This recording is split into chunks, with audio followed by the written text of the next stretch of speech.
Bonjour à toutes et à tous. Merci de nous rejoindre pour ce nouveau live métier. Il y a du monde inscrit aujourd'hui, donc bienvenue au Collège du Genre, au Collège Camille Clos, au Collège des Champs-Plaisants également. Bienvenue à tous. Je m'appelle Marie-Axel et je suis ravie d'être votre animatrice pour aujourd'hui. Vous le savez, notre but chez My Future, c'est vraiment de vous faire découvrir un maximum de métiers en rencontrant des professionnels de tous les horizons.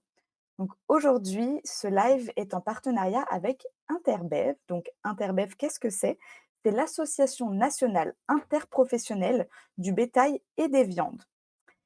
Je le rappelle à tous, hein, donc ce live, il est participatif. Vous avez un chat à votre disposition. Donc n'hésitez surtout pas à nous poser toutes vos questions. Il n'y a pas de questions bêtes.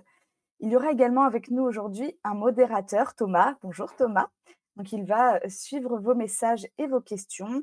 Il y répondra ou me les relaiera pour que je puisse les poser à notre invité du jour. Pensez également à regarder les commentaires donc, de Thomas qui peuvent contenir des informations utiles. Avant de rentrer dans le vif du sujet, on va rapidement voir le sommaire. Donc aujourd'hui, on va d'abord voir bien sûr en quoi consiste le métier de notre intervenant. On verra ensuite donc, un cas concret pour se faire une meilleure idée, de son métier et de ses missions au quotidien.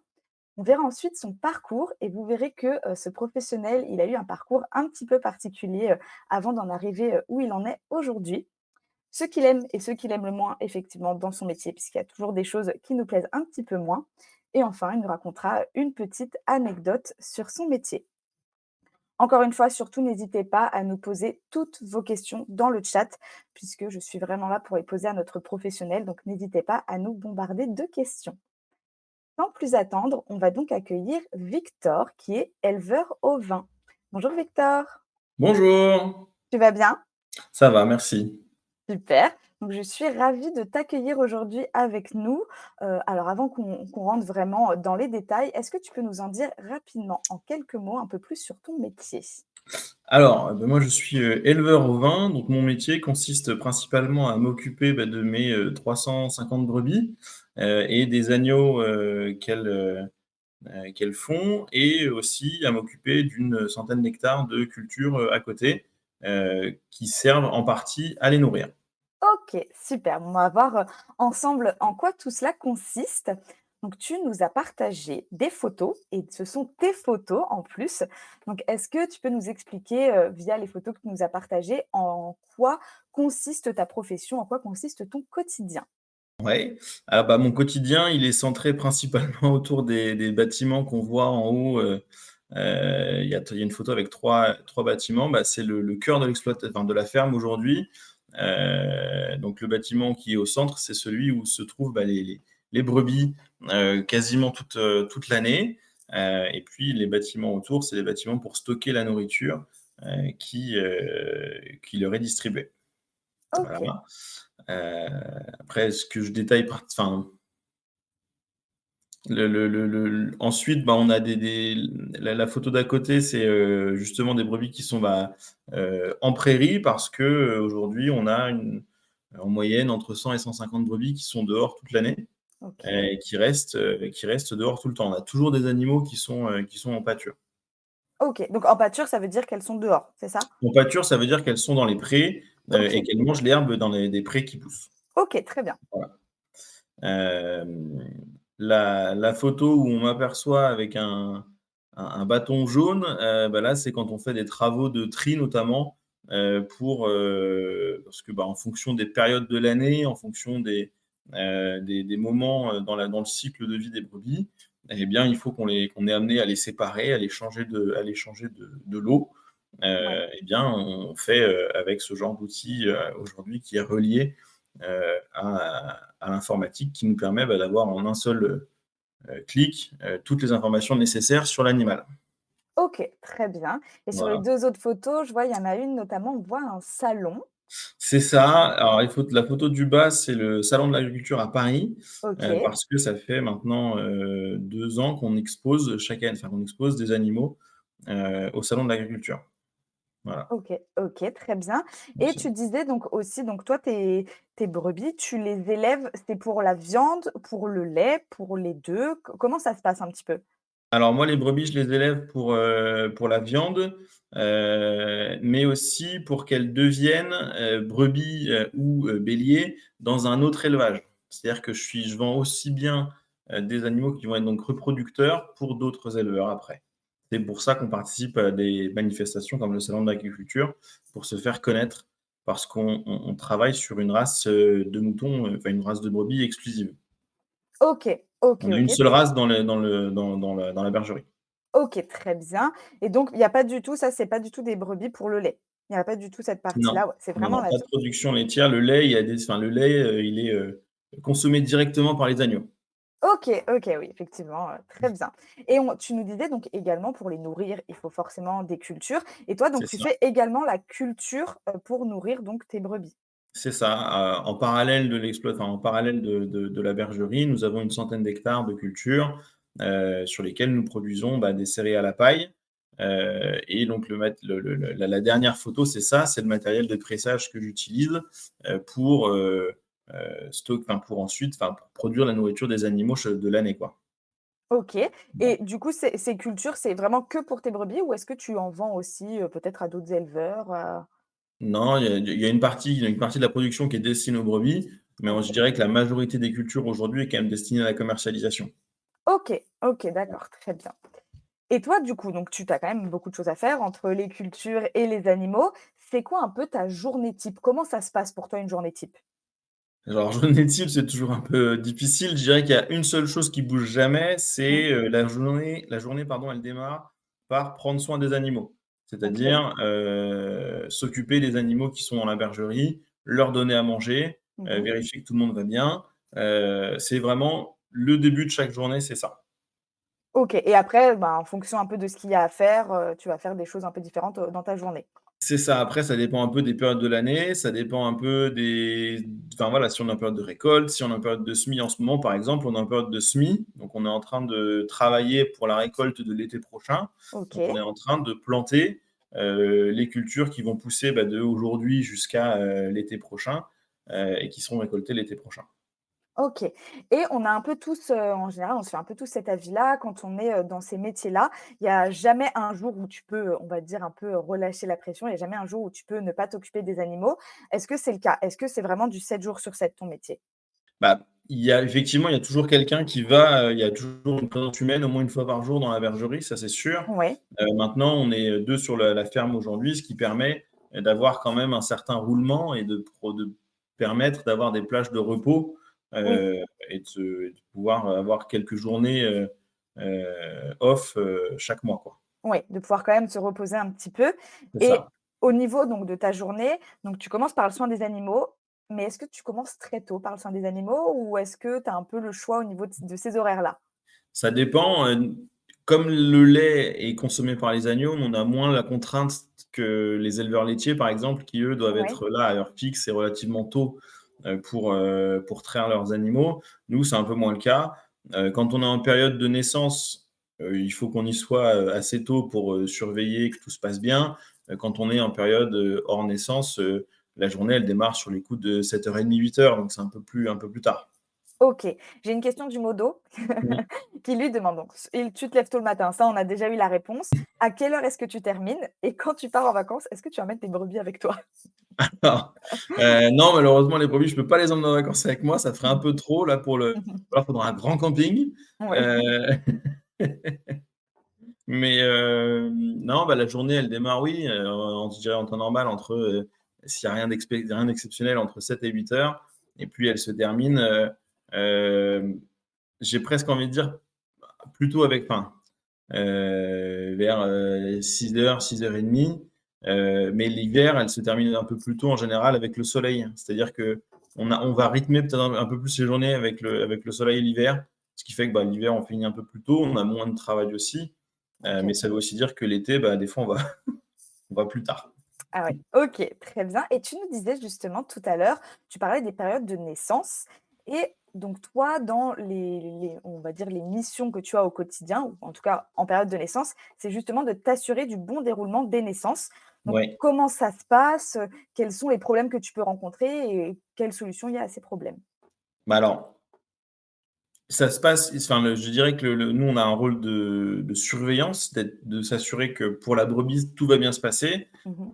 et les principaux problèmes qu'on peut rencontrer, bien, c'est des agneaux qui seraient, pas dans la position idéale pour arriver, un OK. peu enfin, voilà, c'est-à-dire qu'il y a une position, idéale et si l'agneau n'est pas dans cette position-là, ça peut être plus compliqué pour la brebis de mener à bien le travail et donc à ce moment-là, bah, ça va être à nous éleveurs d'intervenir pour aider la brebis, Mmh. à ce que l'agneau sorte, dans les meilleures conditions possibles, heu, pour démarrer, quoi. OK, et tu disais les autres problèmes, que vous pouvez donc, rencontrer, ça va être une brebis qui rejette son agneau. Ouais, ça peut arriver, ça peut arriver. Il y a des brebis qui ont pas l'instinct maternel et qui OK, vont pas forcément d'instinct s'occuper de leurs petits et donc là, c'est OK. aussi à nous d'être vigilants, de vérifier que la brebis va bien s'occuper de son petit tout de suite, Mmh. pour éviter ces phénomènes de rejet-là. Ça se joue vraiment dès le déma dès les premières minutes. Il faut vraiment qu'elle ait le si elle a dès les premières minutes, elle a pas l'instinct d'aller vers son agneau, ça risque d'être compliqué pour la suite. Voilà. OK, d'accord, et justement tout à l'heure tu nous disais donc un agneau mal placé où là, les gestes à faire pour, éviter qu'il y ait un rejet donc, du Mmh mh. petit, c'est des choses que tu as appris sur le tas ou c'est des choses que voilà, comment ça se passe? Comment tu as su comment il fallait réagir dans les moments comme ça? Oui, c'est des choses qu'on apprend en faisant tout simplement, hein. Ouais, Au début, on regarde, ça semble impossible et puis, bah, est arrivé un moment où on se jette dans le oui, bain et puis voilà. Alors il on faut fait tenter. voilà, c'est ça exactement. Parfois, et ça arrive, il y a des erreurs qui sont commises, mais globalement, oui, on apprend en regardant les autres faire et puis à un moment donné, on se jette dans le bain et on y va et Mmh. on fait quoi. C'est le meilleur enfin pour ces manipulations-là, c'est le moyen d'apprendre le plus simple. OK, OK, c'est très clair. Autre souci que tu as dit qu'il pouvait y avoir, pendant les naissances, c'est un agneau qui a du mal à se mettre debout. En quoi c'est un problème? Bah, alors là, nous, c'est un tout petit peu moins gênant dans le sens où c'est des animaux quand ils naissent qui sont dans la bergerie. Mmh. Donc, ils ont un peu plus de temps devant eux pour, reprendre leurs esprits et se mettre en mouvement. Mais quand c'est des animaux qui naissent, dehors, par exemple, il est très important que dans les minutes suivant la naissance, ils soient debout et en capacité, de suivre, déjà sur une courte distance, sa mère. Heu, OK. parce que, quand ils sont dehors, bah, les brebis, quand elles sont dehors, les brebis sont un peu plus mobiles que quand elles sont en bergerie forcément, elles ont plus d'espace. Mmh. Donc là, il est très important que l'agneau se mette rapidement debout et soit rapidement capable de suivre sa mère, pour suivre son évolution, au sein de la pâture dans la journée. OK. Parce que là, un agneau qui se met pas debout, par exemple, est-ce que ça peut être, une des raisons pour laquelle la mère un peu le laisse tomber? Ça peut, Ouais, oui, oui, elle peut, elle, «partir» entre guillemets, voilà, oui. poursuivre, son programme de pâture et si l'agneau suit pas, et qu'elle s'en rend pas forcément compte tout de suite, oui, ça peut mener à son rejet au final, oui. OK. Donc tu nous as dit donc là, voilà, tu as un petit peu, appris, on va dire, sur le tas à gérer, les différents problèmes que tu peux rencontrer durant les naissances. Donc on a dit, le mauvais placement de l'agneau au moment de la mise bas, donc au moment Mmh de la mh. naissance, ça Mmh c'est un des mh. problèmes. Une brebis qui va rejeter son agneau, un agneau qui se met pas debout et j'ai vu dans les solutions que tu disais aider à l'adoption. Mmh mh. Ça consiste en quoi? Alors, bah, là, c'est pareil dans les toutes premières minutes où ça, où après la naissance, ça va être hem c'est quand la brebis enfin, ce qui est très paradoxal, enfin très particulier et qui nous fait un peu bizarre au début, quand on n'a pas l'habitude, c'est qu'une brebis qui, donne naissance à un agneau, dans la seconde, elle est debout et elle est repartie, quoi. OK, Enfin, il y a pas de, il y a pas de période de voilà, on reste tranquille ou hop, non, ouais, dans la seconde, elles sont debout et voilà et c'est reparti, quoi.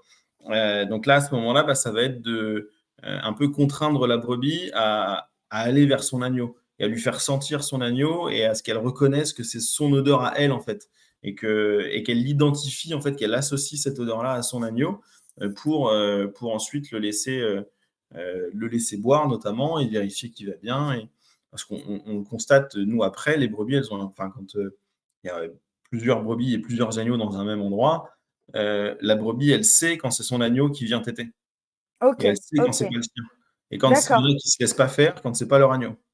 OK, OK, d'accord, Voilà. OK. C'est hyper intéressant. OK. Elles ont un odorat, qui est surdéveloppé par rapport au nôtre et elles savent, à l'odeur que c'est pas leur agneau. OK, d'accord, très bien et donc quand c'est pas leur agneau, c'est pas possible. En général, elles se laissent pas faire. OK et justement, elles ont toujours qu'un seul agneau à la fois ou ça peut arriver qu'il y en ait 2? Non, il y en a 2. La moyenne aujourd'hui, nous, sur la ferme, c'est, heu, on a environ, alors ça va faire un chiffre bizarre, mais 1,7-1,8 agneaux par mise-bas. OK. Ah oui, Donc donc c'est plus pas, oui, souvent hein. 2 que 1. OK et quand il y en a 2, c'est pas plus compliqué à gérer, non? C'est pas Non, non, bah, elles ont 2 mamelles, donc il y a 2 agneaux et OK, bah, ça devient un tout petit peu plus compliqué à gérer quand il y a, 3 agneaux parce que là, il y a, 1 agneau en plus par rapport au nombre de mamelles. OK, Mais ouais. mais sinon, 2 agneaux, non, non, elles sont globalement, faites pour pouvoir élever 2 agneaux. OK, d'accord, c'est super intéressant. On va passer maintenant à ton parcours. Comme je Ouais. disais tout à l'heure, toi, tu as eu un parcours un peu particulier. Donc déjà, quand tu étais au collège-lycée, tu étais quel type d'élève? J'étais plutôt un bon élève, moi j'ai jamais eu de problème, j'ai toujours bien aimé l'école. Ça a Ouais, toujours, voilà, j'ai toujours aimé aller en cours, toujours été assez curieux et assez, je me suis toujours senti à l'aise, ouais, dans l'environnement scolaire et donc j'ai jamais eu de problème particulier, avec les cours. OK et donc toi, tu as fait un bac économique et social, donc option maths et C'est ça. après qu'est-ce que tu as fait? Alors après, j'ai fait des études, j'ai fait 2 ans de classe préparatoire aux grandes écoles de commerce, et ensuite, j'ai fait une école supérieure de commerce à Marseille. OK, très Voilà, bien. Donc tu as parce fait ça que pendant toute la tu as fait ça les jusqu'au master? c'est ça, ouais, ouais, Donc bac 5 plus ans, 5. c'est ça et parce que moi, à cette époque-là, j'étais sûr d'une chose, c'est que jamais dans ma vie, je ne serai agriculteur. OK, Parce que j'avais vu mon père, être agriculteur et moi, la seule chose dont j'étais sûr dans ma vie à ce moment-là, c'est que jamais de ma vie, je reprendrais la ferme derrière lui. OK, c'était vraiment un tu savais est-ce que tu avais une idée d'un métier que tu voulais faire à la place de ça ou déjà tu savais que c'était pas ça juste? Ouais, voilà, je savais que c'était pas ça. OK, par Je savais que élimination. c'était pas ça.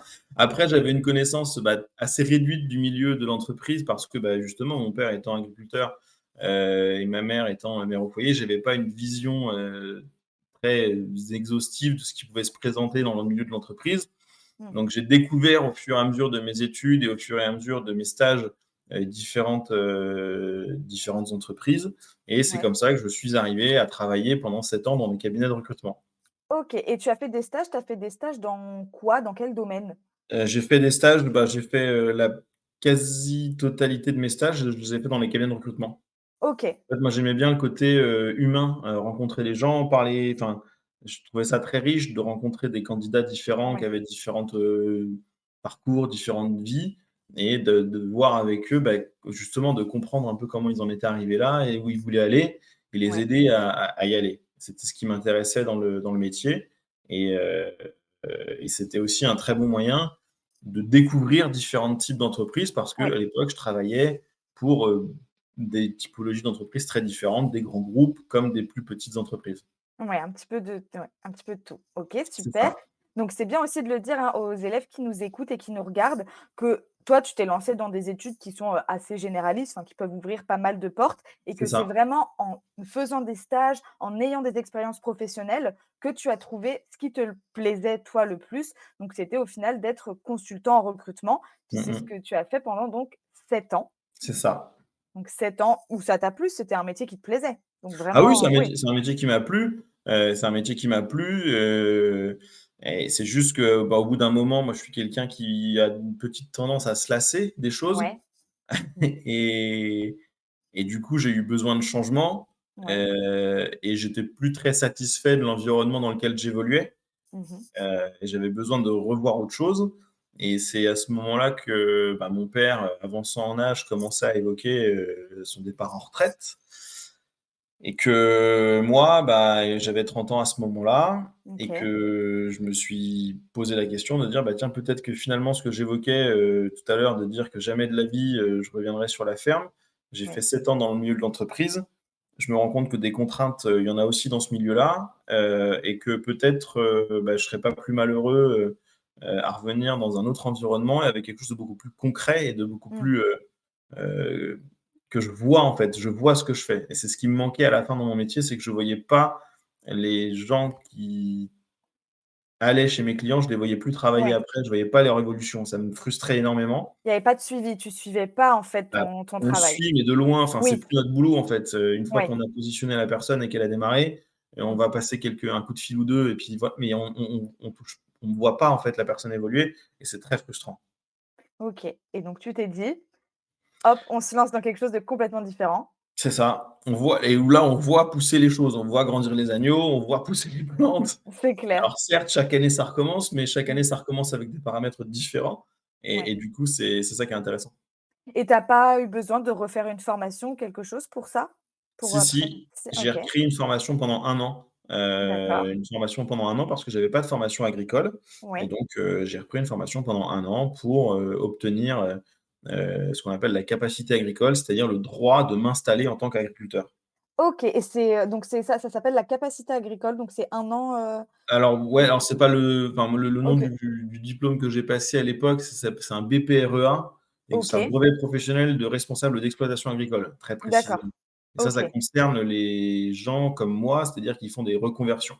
d'accord, OK, c'est vraiment spécifique, aux reconversions. C'est ça. Très bien et maintenant ça fait combien de temps donc que tu as repris la ferme? Ça va faire, 5 ans que je suis revenu sur la ferme et ça va Ouais. faire, 2 ans que je suis, chef de la ferme. OK. OK, très bien et petite question, à ton avis, pour faire ton métier, donc chef de l'exploitation agricole, quelles sont les compétences nécessaires? C'est une bonne question. Il faut être, relativement organisé, Ouais. ça c'est important, mais en même temps, adaptable. Parce que Parce que c'était ce que tu nous racontais tout à l'heure, on avait une petite anecdote que tu devais peut-être, faire, ce live métier avec nous plus tôt et qu'au final, il y a eu un souci, je te laisse nous raconter, il y a eu un souci, c'est ça, avec les bêtes et tu as pas ouais, pu c'est faire, ça. En fait, nous, on a des brebis qui sont donc soit dans la bergerie, soit en pâture, mais quand elles sont en pâture, on les déplace, quand elles vont vers les pâtures, on les déplace à pied, mmh, avec le chien de troupeau et voilà et donc c'est des parcours qu'on connaît, qu'elles connaissent, ouais. qui doivent nous prendre un certain temps et le jour où le live était prévu, bah, le matin, j'avais prévu de déplacer les brebis et je devais être rentré, pour faire le live dans l'après-midi sans aucun souci. Sauf que là où d'habitude elles mettent 3 heures à faire le trajet, ce jour-là, elles en ont mis 6. Je sais toujours pas pourquoi.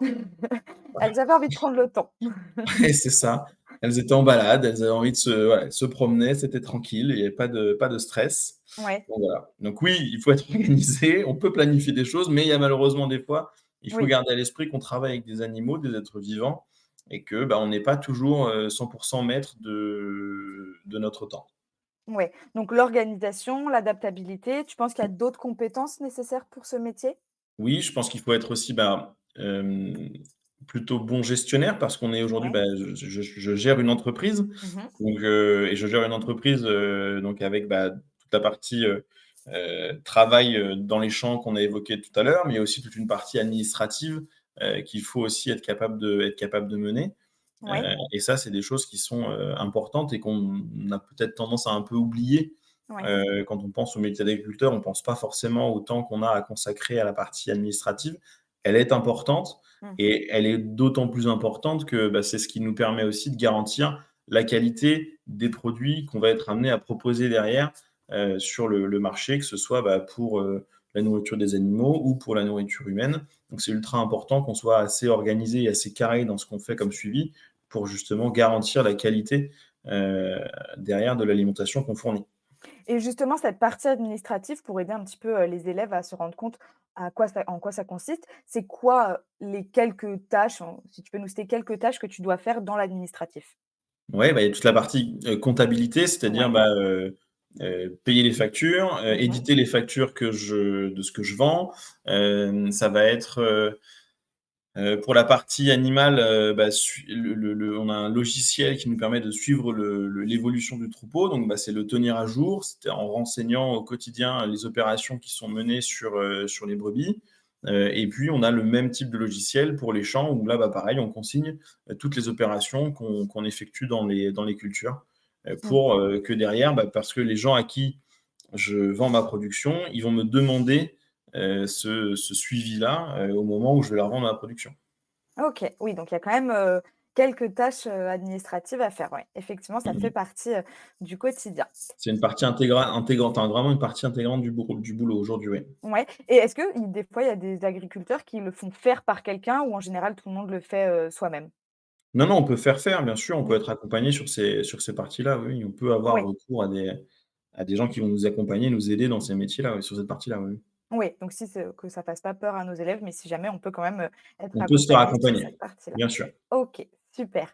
Passons maintenant un peu à toi, ce que tu aimes le plus et ce que tu aimes le moins dans ton métier. Donc ce que tu aimes le plus?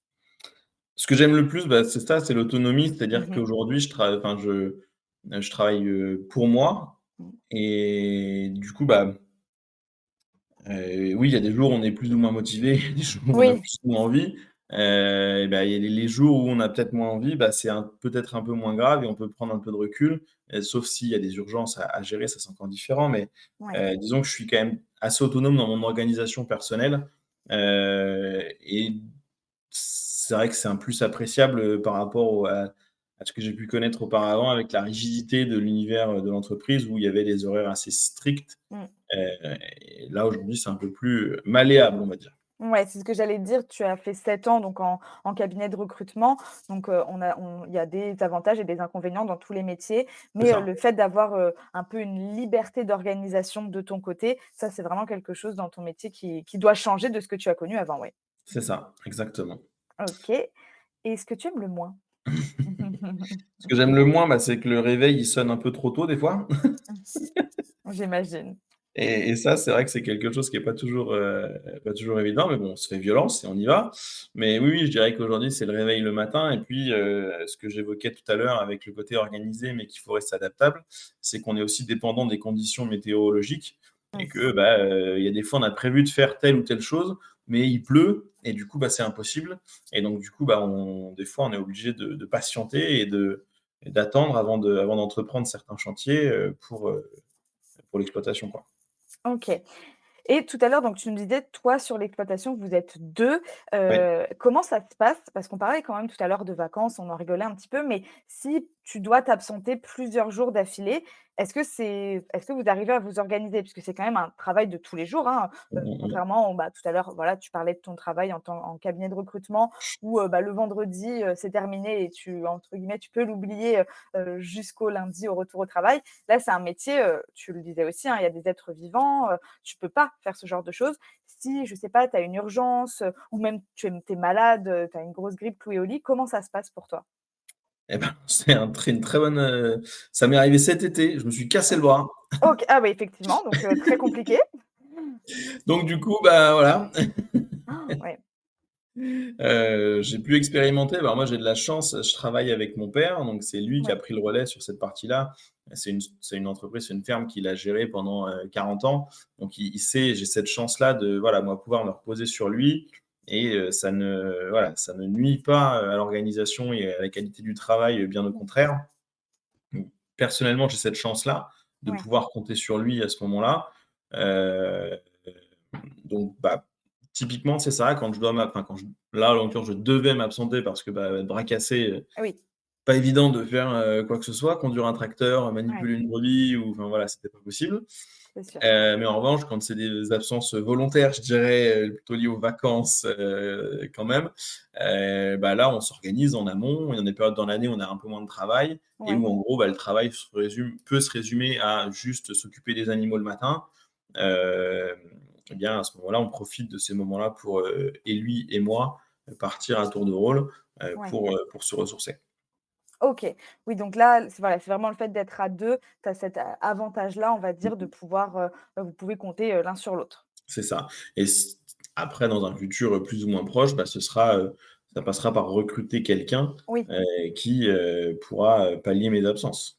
Ouais, ouais, oui, oui, parce que ça, c'est aussi possible. Vu que, Bien comme tu sûr. dis, tu gères une entreprise, tu peux recruter quelqu'un. Ça, après, ça fait, du travail administratif en plus, j'imagine? Oui, oui, bien sûr, mais bon, ça, c'est comme dans Oui, comme partout. ça fait partie du ça fait aussi partie des choses. On a aussi là-dessus des gens qui peuvent nous accompagner, Ouais, donc non, ça fait aussi enfin voilà, ça fera partie des choses, qui seront mises en place à un moment donné forcément, heu, pour gérer les absences. OK, très bien. N'hésitez pas, hein, dans le chat à continuer à nous poser, toutes vos questions. On va pouvoir passer donc à la dernière partie sur la petite anecdote. Je te laisse donc nous en dire un petit peu plus. Bah, souvent, moi, quand, je parle de mon quand je c'est un peu moins le cas maintenant, mais quand je suis revenu dans le milieu agricole, il y a pas mal de gens qui m'ont dit: «Ah mais tu as perdu du temps. Tu reviens, tu as plus de Mmh. 30 ans, tu aurais pu être installé depuis, 5 ou 10 ans Mmh. et tu as perdu du temps, tu as perdu du temps».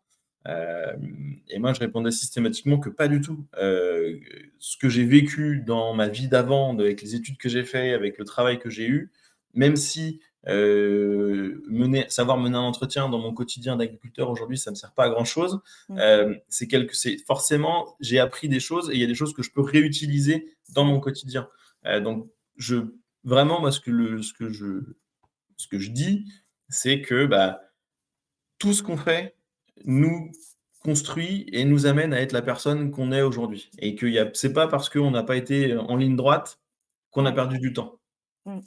Mais ça, c'est important de le dire aussi, hein, pour nos élèves, on a le droit, de tester d'autres choses, de tester différents parcours avant, bah, de trouver sa voie et de trouver ce qu'on veut vraiment faire.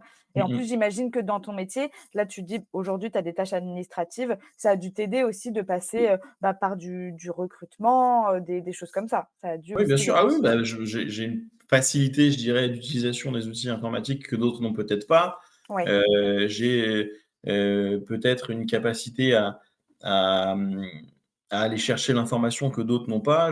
Enfin, ça, c'est voilà, mais enfin, je veux dire, peu importe le chemin qu'on choisit, c'est pas grave de faire des détours. ouais, ouais, ouais, c'est un très beau C'est message. enfin, à la limite, presque, moi, j'encourage les gens à faire des détours. Oui, avant de se jeter, on C'est va dire ça. dans ce qu'ils veulent vraiment faire. On a 2 questions. Alors déjà, est-ce que ça t'arrive parfois de t'attacher vraiment à quelques-unes de tes brebis? Et comment ça se passe après quand elles partent pour l'abattoir? Alors, oui, c'est une bonne question. Hem, Ça arrive, oui, qu'on crée des fois du lien avec des animaux. Hem, Après, souvent, c'est les animaux qu'on aide, dans leurs premiers jours de vie, notamment en les complétant avec du lait artificiel ou des choses comme ça. Mmh. Donc là, on crée du lien avec ces animaux-là. Sauf que, assez vite, entre, 15 et 30 jours, on Mmh. arrête de les complémenter. Donc on garde pas vraiment le lien, avec les animaux jusqu'au bout. Donc je dirais que moi aujourd'hui, j'ai pas tant de sentiments que ça, ça Ouais. fait partie du métier, j'ai envie de dire. Oui. Ça fait partie du métier.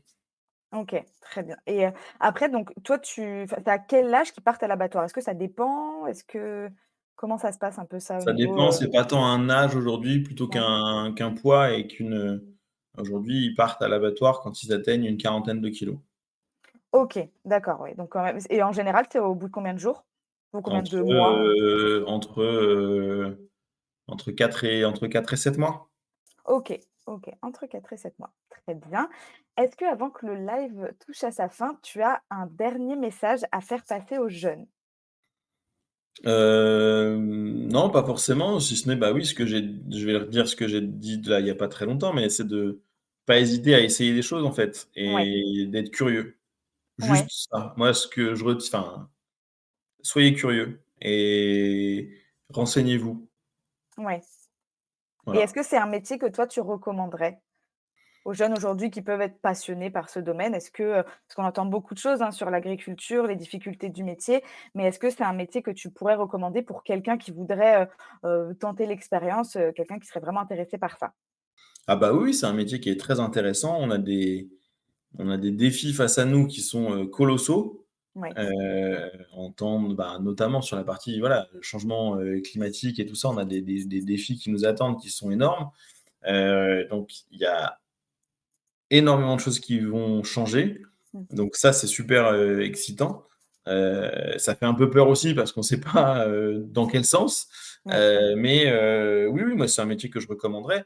Bah, c'est un métier où on ne choisit pas ce métier-là à la légère. Hein, il ne faut pas hésiter et si on n'est pas forcément issu du milieu, à aller voir, à se confronter à la réalité du terrain et à écouter, à discuter avec les gens. Mais oui, moi, c'est un métier que je recommanderais. il est un peu atypique aujourd'hui dans les rythmes. On a l'habitude d'avoir des rythmes de vie un peu plus, cadrés, c'est-à-dire, du lundi au vendredi et puis on oublie, comme vous disiez tout à l'heure, Ouais, le travail le vendredi soir, on l'oublie, on le reprend plus le lundi matin. Nous, c'est un peu différent. Il y a des périodes de l'année où, un dimanche, ça ressemble beaucoup à un mardi, hein. ouais. Et on se pose pas la question de voilà, quand on est en période de récolte, la question se pose pas de savoir ce qu'on fait, c'est on travaille et puis on arrête quand c'est fini, quoi. Ouais, Mais ça permet aussi d'avoir, oui, ce que je disais tout à l'heure, de l'autonomie, de s'organiser soi-même, de ça a ses avantages. c'est comme pour tout, il y a du Ouais, plus et du il y a moins, du plus et du moins. il faut OK. juste que chacun trouve son équilibre. OK, super. Bah, merci en tout cas à toi pour ta présentation. C'était super intéressant donc d'en apprendre plus sur ce métier. Merci à tous, de nous avoir suivis. Thomas vous a partagé dans le chat un Typeform pour que vous puissiez, nous laisser, vos commentaires, et vos retours sur le live d'aujourd'hui. Donc nous, on a hâte de les lire et ça a été, un vrai plaisir pour moi, de l'animer. C'était très intéressant d'en apprendre plus, sur ton métier. Donc notre prochain live, ce sera demain où vous pourrez plonger dans l'univers du bricolage et du jardinage grâce à notre immersion chez Castorama. Donc on espère vous y voir nombreux. Et pour plus de conseils, toujours dans la joie et dans la bonne humeur, n'hésitez pas à nous follow sur Insta. À très bientôt tout le monde.